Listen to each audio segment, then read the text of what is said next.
राम राम मंडळी, कसे आहात तुम्ही? साले लवकर उठाची आदत मला कधी प्रेत आत्माशीन मेटअप करून देईन. ते गोष्ट जाऊ द्या, पण मी रेडी होऊन निघतो आपल्या ग्राउंडले. पण मी का पाहतो थंडीच्यानं तर मा गावचे कोणी उठलेच नाही होते. थंडीच्या माऱ्यानं तर कोणाला घराच्या बाहेर पण नाही निघता आलं. थंडीची एवढी पडून राहिली बाबा. माझा पण वॉर्मअप होऊन गेला. मग मी निघालो लॉंग रनिंगले. 10 किलोमीटरचा लॉंग रन कम्प्लीट करून त्यानंतर 100 मीटरचे 5 रेपिटेशन मारून घेतले.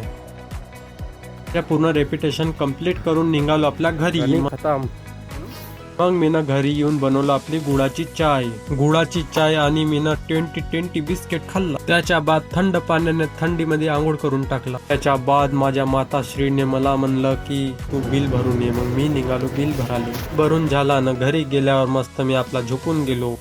त्याच्या बाद 4 वाजे उठून मी निघालो आपला जिमला गेल्यावर मी ना आपला वॉर्मअपला सुरुवात केली. आज म्हणलं सोमवार पासून मी रेग्युलर जिमला येईल. मग मी ना आपला चेस्टच्या वर्कआउटला सुरुवात केली आणि माझ्यासोबत वर्कआउट करत होता चिल्लू पिल्लू पोरगा. आणि ही माझी आखरी एक्सरसाइज करून मी ना आपला वर्कआउटला समाप्ती केली. त्यानंतर मी निघालो आपल्या घरी गेल्यावर मी ना आपली चिकी पापडी खाल्ली आणि मी आपला इथं वर्कआउट खतम करतो.